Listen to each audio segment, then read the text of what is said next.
Jumpa lagi dengan saya, Willy The Rooms, di The Sinners Channel. Sebab rancanganku bukanlah rancanganmu, dan jalanmu bukanlah jalanku. Seperti tingginya langit dari bumi, demikianlah tingginya jalanku dan rancanganku dari rancanganmu. Aku sanggup melakukan segala sesuatu, tidak ada rencanaku yang gagal. Percayalah kepadaku, aku tahu rancanganku bagimu.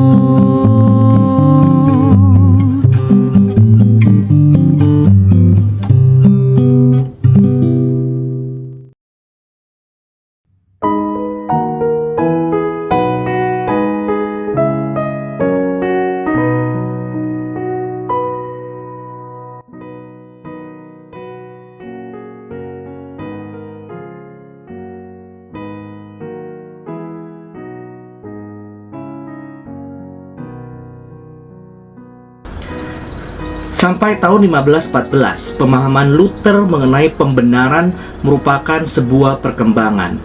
Luther semula memiliki pandangan pembenaran yang sangat dekat dengan Via Moderna, yang memandang bahwa yang pertama, hubungan manusia dan Allah terikat dengan sebuah paktum atau perjanjian. Paktum perjanjian. Kedua, dalam perjanjian antara Allah dan manusia dinyatakan bahwa ada syarat minimum yang harus manusia penuhi jika ia ingin dibenarkan oleh Allah. Yang ketiga, manusia dipandang mampu memenuhi kewajiban yang harus dipenuhinya atau syarat pembenaran jika manusia ingin mengalami pembenaran. Sedikit berbeda dengan Gabriel Biel, tokoh penting dalam Via Moderna, yang memandang bagian yang harus dipenuhi oleh pihak manusia adalah meninggalkan kejahatan dan melakukan kebaikan. Luther memandang bagian yang harus dilakukan oleh manusia itu adalah menjadikan dirinya humble dan beriman hanya kepada Tuhan, hanya mengandalkan belas kasihan Tuhan.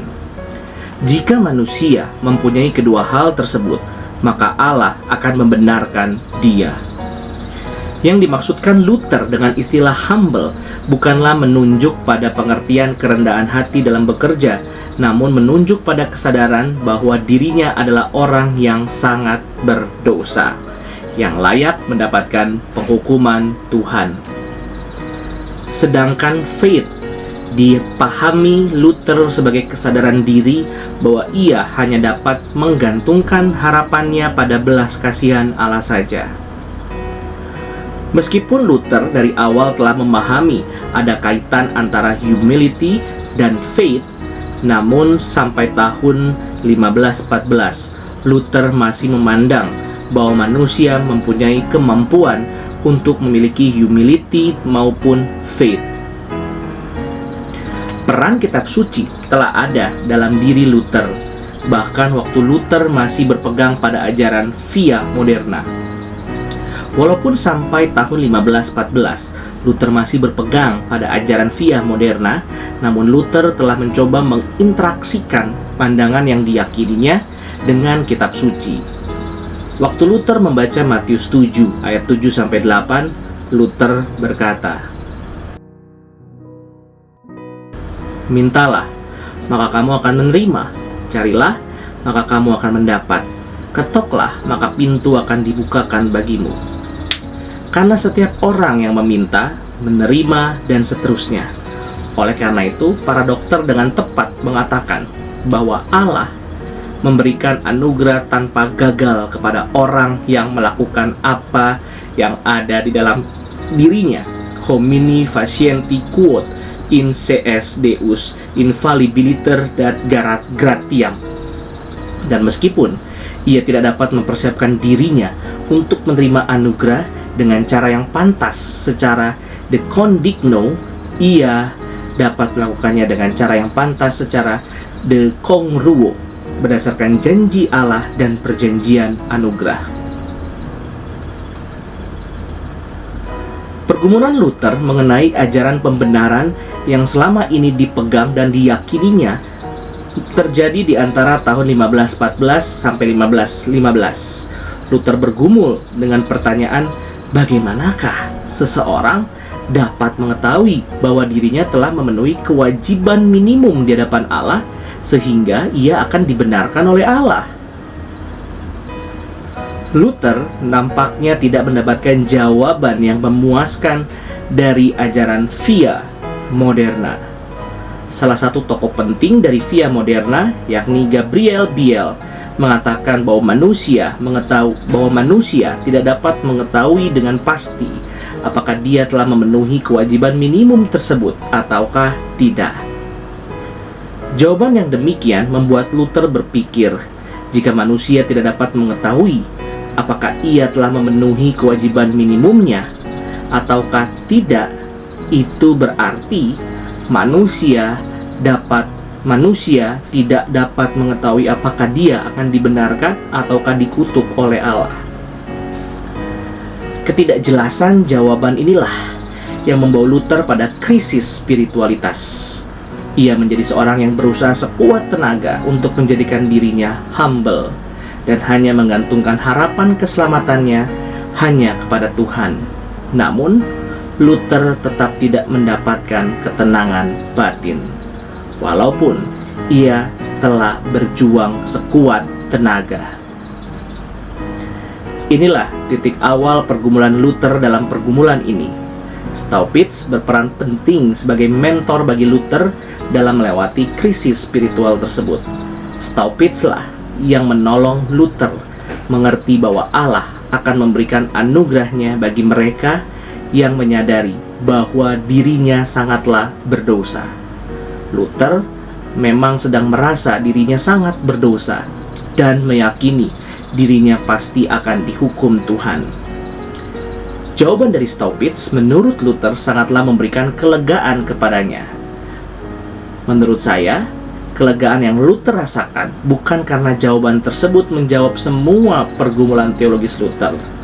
Namun, jawaban Staupitz memberikan sedikit ketenangan batin bagi Luther. Pada tahun 1515, Luther tiba pada kesimpulan jawaban atas pergumulannya, yakni manusia tidak mampu mengerjakan bagian yang telah ditentukan Allah baginya. Baik humility maupun faith tidaklah manusia mampu miliki dengan perjuangan mereka sendiri. Pada tahun 1515, Luther sedang mengajar kitab Mazmur. Sewaktu Luther membahas Mazmur 118 atau 119 ayat yang ke-11 dalam Vulgata atau Mazmur 119 ayat 11 dalam terjemahan Inggris, Luther berkata, "Aku telah menyimpan firman-Mu di dalam hatiku, supaya aku tidak berdosa kepadamu." Artinya, aku telah memutuskan untuk melayani Engkau dengan segenap hatiku. Oleh karena itu, aku telah menuliskan firman-Mu di dalam hatiku, supaya aku tidak lagi berdosa terhadap firman-Mu seperti yang telah kulakukan sebelumnya. Oleh karena itu, ia dengan tepat meminta bantuan kasih karunia sebelum ia mengusulkan. Pertama-tama ia berkata, "Janganlah menghalang-halangi aku daripada karena aku telah menyembunyikan dan menetapkan firman-Mu. Karena apa yang kita rencanakan tidak ada artinya, tidak ada gunanya kasih karunia Allah yang mengaturnya." Di bagian akhir pembahasan kitab Mazmur, Luther telah tiba pada kesimpulan bahwa hanya Allah yang mampu membawa manusia pada pertobatan. Dalam tahun 1516-1517, Luther mengajar kitab Galatia. Waktu Luther membaca Galatia 2 ayat 16, ia menjelaskan definisi baru yang mengagumkan tentang kebenaran. Hal ini biasanya digambarkan sebagai berikut. Kebenaran adalah kebajikan yang diberikan kepada setiap orang sesuai dengan haknya. Iustitia est virtus redens unique quod suum est. Tetapi di sini dikatakan, kebenaran adalah iman kepada Yesus Kristus. Fides Jesu Christi. Di fase ini, Luther telah tiba di kesimpulan bahwa pembenaran hanya terjadi dalam Kristus dan manusia tidaklah mampu mengerjakan pembenaran bagi dirinya sendiri, sebab manusia pada dasarnya adalah orang berdosa dan orang yang tidak benar. Ajaran Luther mengenai ketidakmampuan manusia dalam memenuhi kewajiban minimumnya juga terkait dengan salah satu karya Agustinus yang Luther pelajari pada tahun 1515 sampai 1516, yakni Anti-Pelagian Writings. Karya-karya anti-pelagianisme adalah tulisan-tulisan yang dibuat oleh Agustinus saat ia berkonfrontasi dengan ajaran Pelagian. Dalam karya tersebut, Agustinus menekankan bahwa pertama, manusia telah jatuh dalam dosa. Kedua, manusia tidak mampu melepaskan diri dari belenggu dosanya. Ketiga, manusia dengan kekuatannya sendiri tidak mampu membangun hubungan yang benar dengan Allah, tidak mampu berperan dalam pembenaran. Yang keempat, manusia membutuhkan pertolongan Allah dalam keselamatan. Jadi, jika Luther memahami dalam pembenaran, manusia pada dasarnya tidak mampu memenuhi kewajiban minimumnya, maka gagasan tersebut memiliki kesejajaran dengan ajaran Agustinus. Meskipun ada kaitan antara kesimpulan Luther mengenai ketidakmampuan manusia dengan karya Agustinus, namun waktu Luther membicarakan mengenai pembenaran di hadapan Allah, tetap ada perbedaan yang mencolok antara pemikiran Luther dan Agustinus. Karya Agustinus mengenai pembenaran terdapat dalam De Spiritu et Litera, dan Luther mulai bersentuhan dengan karya tersebut di akhir tahun 1515. Namun pada akhirnya, gagasan Luther berbeda dari ajaran Agustinus. McGrath menjelaskan, Luther berbeda dengan Agustinus, misalnya saja dalam hal berikut. Luther mengajarkan the righteousness is revealed in the cross of Christ, sementara Agustinus hanya memandang pembenaran datang dari Allah. Keperbedaan Luther dari Agustinus menunjukkan bahwa Luther tidak menyerap keseluruhan ajaran Agustinus. Luther mempelajari gagasan Agustinus mengenai ketidakmampuan manusia. Namun, ia kemudian mengembangkan sendiri gagasan tersebut dalam kaitannya dengan ajaran pembenaran. Pada tahun 1516 sampai 1517, ajaran Luther mengenai ketidakmampuan manusia dalam memenuhi tuntutan Allah semakin mantap. Bahkan pemahaman Luther mengenai pembenaran maju lebih jauh lagi. Luther menyebut pembenaran yang diterima oleh orang percaya sebagai Justitia aliena, alien righteousness, yakni pembenaran yang berada di luar diri manusia, namun kemudian oleh Allah dikenakan pada manusia. Luther menemukan bahwa pembenaran itu seperti baju yang dikenakan pada manusia. Pembenaran itu lebih terkait dengan perubahan status manusia di hadapan Allah. Waktu seseorang dibenarkan Allah, maka statusnya lah yang berubah, bukan naturnya. Allah melihat orang tersebut sebagai orang benar, namun pada saat yang sama, secara de facto, orang tersebut sebenarnya masihlah orang berdosa. Istilah Latin yang Luther gunakan untuk menyebut gagasan ini adalah simul iustus et peccator. Dalam hal inilah, Luther juga berbeda dengan Agustinus. Model ajaran pembenaran Luther tersebut kemudian dikenal dengan nama forensic justification. Ajaran Luther mengenai pembenaran yang bersifat forensik nampak dalam penjelasan Luther dalam Roma 4 ayat 7. Orang-orang kudus selalu berdosa dalam pandangan mereka sendiri, dan karena itu selalu dibenarkan secara lahiriah. Tetapi orang-orang munafik selalu benar dalam pandangan mereka sendiri, dan karenanya selalu berdosa secara lahiriah.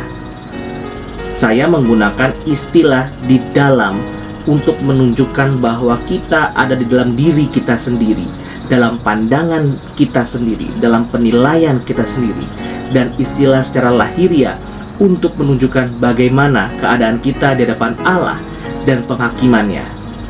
Oleh karena itu, kita benar secara lahiriah ketika kita benar semata-mata karena imputasi Allah, dan bukan karena kita sendiri, bukan karena diri kita sendiri atau perbuatan kita sendiri. Pada tahun 1517, pada tanggal 31 Oktober, Luther memakukan 95 tesisnya. Menurut saya, pemakuan 95 tesis tersebut adalah salah satu dari buah pergumulan Luther bahwa manusia tidaklah mampu mengerjakan bagiannya dalam pembenaran. Dalam tesis tersebut, Luther dengan tegas menolak surat pengampunan dosa yang digunakan untuk menolong orang-orang yang berada dalam purgatori. Luther bahkan menegaskan surat pengampunan dosa hanya menguntungkan mereka yang hidup. Luther di sini menyerang pemanipulasian surat pengampunan dosa. Bagi Luther, pertobatan yang sejatilah yang menjadi kunci dari keselamatan atau pembenaran bagi seseorang, dan pertobatan yang sejati adalah pemberian Allah. Apakah yang Luther maksudkan dengan istilah pertobatan sejati pada tahun 1517? Yang Luther maksudkan sepertinya menunjuk pada kesadaran manusia bahwa dia adalah orang yang sangat berdosa, yang selayaknya menerima penghukuman Tuhan, yang hanya dapat menggantungkan keselamatan dirinya pada pertolongan Tuhan semata. Mengapa pada tahun 1517 gagasan pertobatan Luther hanya dipahami sebatas kesadaran akan keberdosaan diri dan kesadaran akan pentingnya mengemis belas kasihan Tuhan? Sebab gagasan mengenai signifikansi iman dalam pembenaran baru berkembang pada tahun 1518. Pada tahun 1518, pergumulan Luther mengenai pembenaran lebih terfokus pada ajaran mengenai pentingnya iman dan salib Kristus. Aspek ini akan dibahas kemudian. Pada tahun 1519, pemahaman Luther mengenai pembenaran sampai pada titik utamanya dalam persidangan di Leipzig. Luther menegaskan bahwa pembenaran adalah karya Allah dalam Kristus yang diterima hanya melalui iman, yang adalah pemberian Allah juga. Dari pembahasan mengenai perkembangan teologi Luther mengenai pembenaran ini, kita memperoleh beberapa kesimpulan. Pertama, perubahan gagasan pembenaran dalam teologi Luther berkembang terus beriringan dengan pembahasan demi pembahasan kitab suci yang dipelajari dan diajarkannya. Kedua, teologi Luther tentang pembenaran sampai tahun 1517 dapat diringkas sebagai berikut. Yang pertama, poin A, pembenaran adalah anugerah Allah. Poin B, manusia tidak dapat mengerjakan kewajiban minimum dalam ikatan perjanjian terkait pembenaran antara Allah dan manusia. Poin C, Allah lah yang berkarya dalam diri manusia supaya apa yang menjadi syarat pembenaran, yakni humility dan faith yang harus ada dalam diri manusia tersebut, dapat terpenuhi.